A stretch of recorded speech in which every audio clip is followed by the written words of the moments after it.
All hail Biafra. This is Biafran Liberation Army Network coming to you again. Please do subscribe, like, share, and comment. Serves 48-hour quick notice to traders at Idumota and Ebutero. Let me shock you and look at the news in details.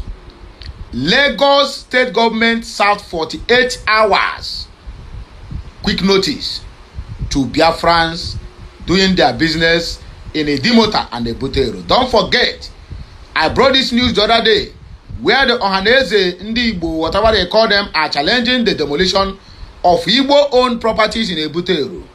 Now, they are finally giving them 48 hours to quit. Those in Idumota and those in Ebutero. And these are a place where 99% and a half are being occupied by my own people, Ndi Igbo, the stiff-necked people. Why do I say so? These are the people, when you call them to support the Biafran struggle, they will call you all sorts of names. They will even join the oppressors to oppress you. Now, Ugo, Eberego Nambabu. Mazi Nnamdi Kanu cried in 2012 and 2013, my people, it is time to go back home. They called him a hungry man. They called him a cloud chaser. Till today, there are still demolition of Igbo properties in all the whole parts of Lagos State. Emphasis on all the whole parts of Lagos State. No any place is safe for an Igbo man. Upon that, if you tell them about Biafra, they will still abuse you, call you all sorts of names, join the oppressors to oppress you. That is why I use that word, stiff-necked people. Go to your Google and Google it. I don't have to tell you the meaning. So that is it. In so many occasions, the Lagos state government and those ones that are not in the side of the Biafrans, I mean, that are not within the axis of this Biafra land, they have shown them a lot of signs that they are not needed. That you are a country, you are a nation. Please, can you go back to your nation and develop your nation? If all the whole Biafrans came back to Biafra land and said, we are not going out there to do anything again. Listen, the kind of businesses Igbos do is something that runs in their blood. Anywhere an Igbo man do that business, my brother, people will come from every part of the world to come and look for you and get that business from you.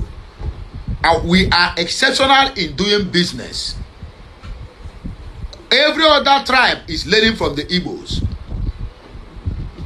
If you say that it is insecurity that is pursuing you down to the southeast, my brother, if everybody gather to come back, the first one come to thief, they get that person and dismember that person within that point. You know, make I not use some certain language. And what onya kubo ya nando nwo there. Onya cause of bia make kidnapping. Agada kwa ya mote ya pigbuo ya gba ya oku onwo there.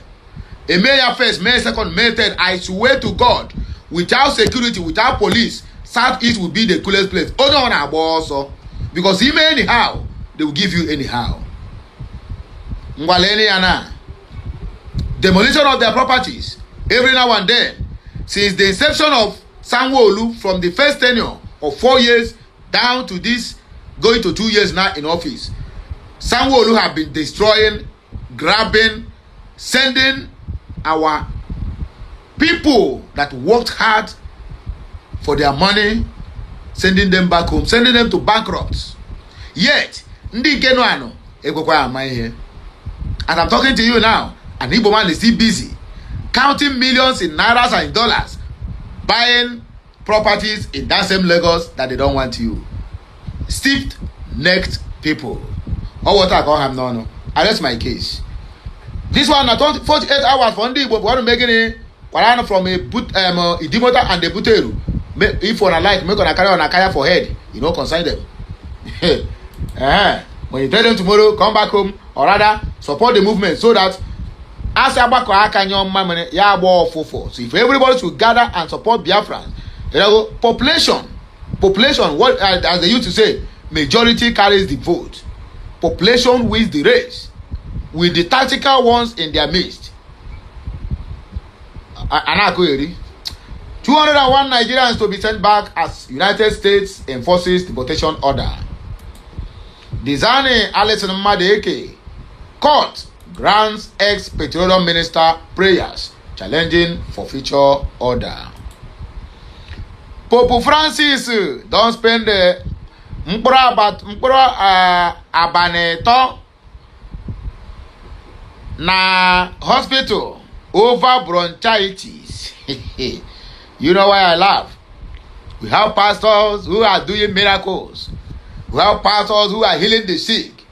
We have pastors who are healing what would I call it? Who are healing cripples. We have pastors who make the blind to see. And yet, Pope done the sick since. This one no be first time the Pope they go for hospital they sleep. They know if he say okay, I beg. We are going to buy first class or rather, we are going to send the Pope private jet to convey you to come and pray for Pope so that Pope will get well. How can the church you see that guy didn't man mugu? He go get that family attack. So people will come now and tell me, why must you talk that? Why must you talk that? And now they have not na black man or white man. Because but the truth be told, one day every guy that without change. Pope now 3 days now in the hospital. Yet we have pastors who are powerful pastors who claim they are raising the dead. They will not come and raise this one. Now that he is alive, they will not come and cure him. Even if he die tomorrow now, they are not even ready to come and wake him up. Because all na wash. My people, please like, share, comment, and keep subscribing for more interesting videos on Okute Daily Talk. Ngwano, let's go there. From there, we inspected the Idumota and environs. We could see the level of environmental degradation, and it is not something we want to keep unaddressed. We had to serve them quick notice to remove them, and after then, we shall need the needful. Yeah, we need the needful. It's supposed to be we shall do the needful, right? Now, wow. He said the need for residents, including traders, at all markets to prioritize environmental cleanliness to prevent the spread of disease. It is necessary for everyone to take care of the environment. The traders caused the closure of the market. The government will not let its guards. Going forward, we are determined to go around nooks and crannies of Lagos State to re-establish our drainage alignment in order to avoid flooding, because whenever there is a flood in the state, you people will accuse the government of being irresponsible, he said. Wahab explained the illegal process in which shop owners and traders have converted the setback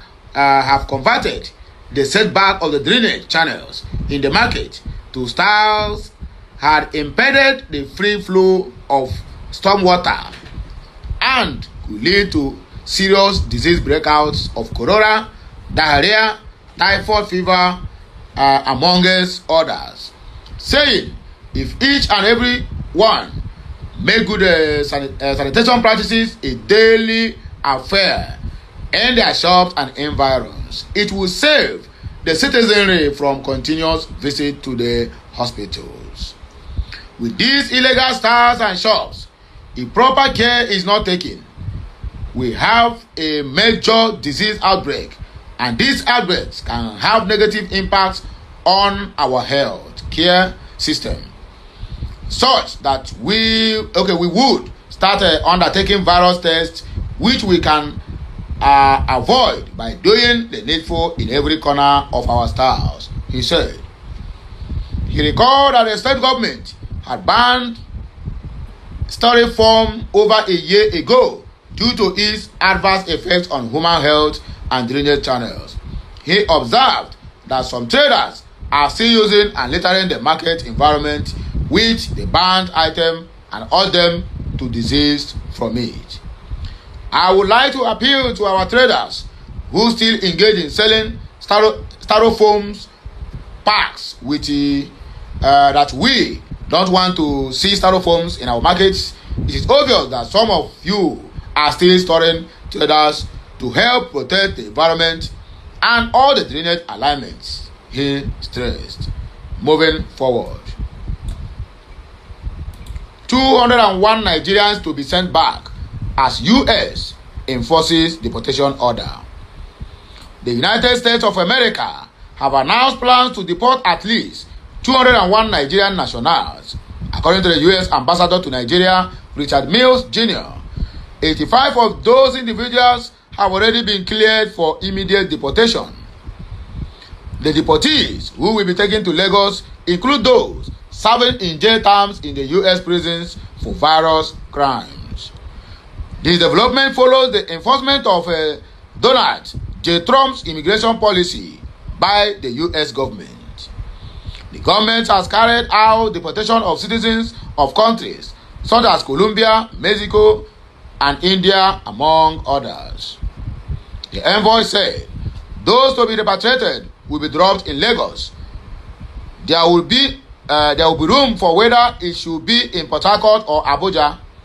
The first group will be convicted prisoners, those who committed crimes and are in U.S. prisons. Some of them are those who have clearly violated U.S. immigration laws, and they appealed but were denied, yet they are still in the U.S. They have committed immigration crime as well. Meanwhile, the Minister of State for Foreign Affairs, Mrs. Bianca Onu Arusiyi, has appealed to the United States government to treat the deportees with dignity. She expressed concern over the use of handcuffs and leg irons on some of the deportees, many of whom are not violent offenders. Miss Bianca Aboranwanyi Anuofia also urged the U.S. government to allow the deportees sufficient time to retrieve their assets and settle their affairs in the United States.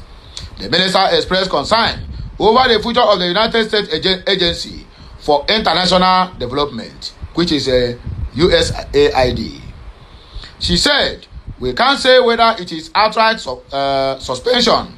A lot of NGOs are worried and waiting for gratification. We will just make that appeal on behalf of the NGOs in Nigeria, even less than a month into the 90-day review. There have been concerns. I know before the completion of the review, there's already humanitarian issues in Nigeria and Africa. We will appeal that this initiative be preserved, even if it is abrogated as an agency.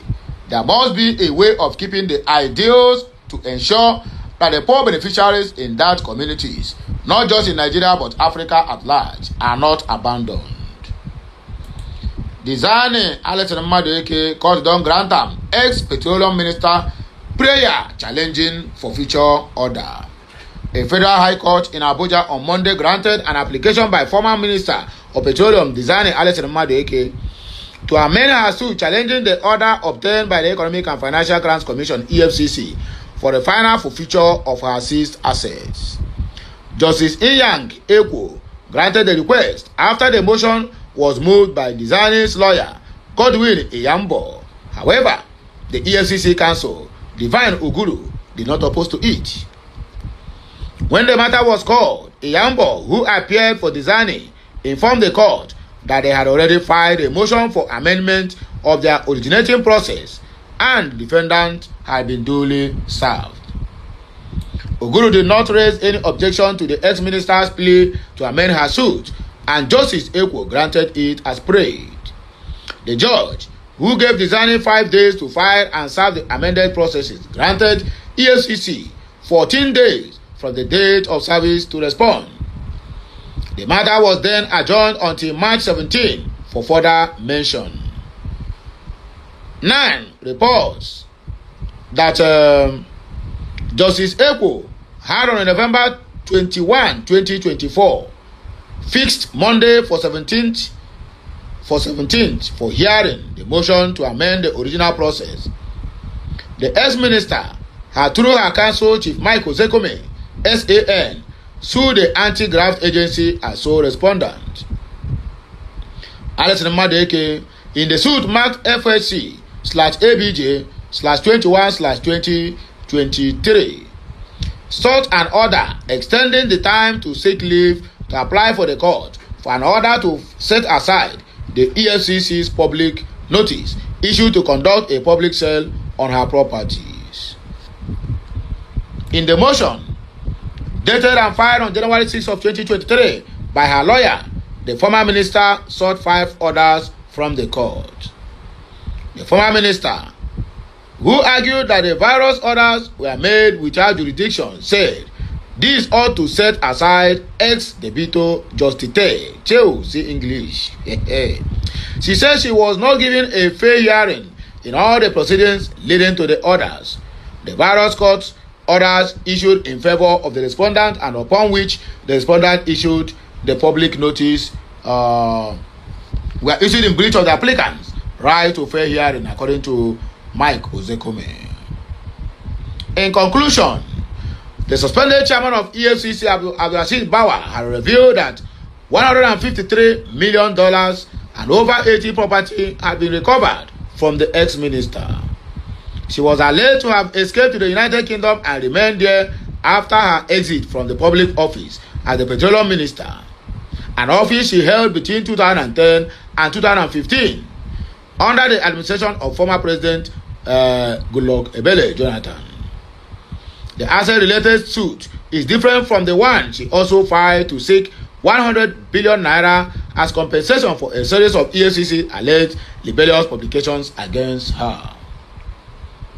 Moving forward, Pope Francis spends third night in hospital over bronchitis. Pope Francis spent his third night in hospital without complications, a Vatican spokesman said on Monday. He added that the 88-year-old had a restful night, breakfasted, and read the morning newspaper. The head of the world's 1.4 billion Catholics have been hospitalized in the Rome hospital since Friday and is, according to the Vatican, suffering from bronchitis. Concerns about the Pope's health have grown over the past week as his voice repeatedly faltered during public appearances and he rarely left his Vatican residence. Doctors have been recommending that he go to hospital for treatment for some time, according to media reports. Part of the native Argentine's right lung have been missing since his youth, and he has frequently complained of respiratory problems. Doctors have ordered absolute rest, the Vatican said. It was initially said that Francis would spend 5 days in hospital, but there is no speculation that could be longer.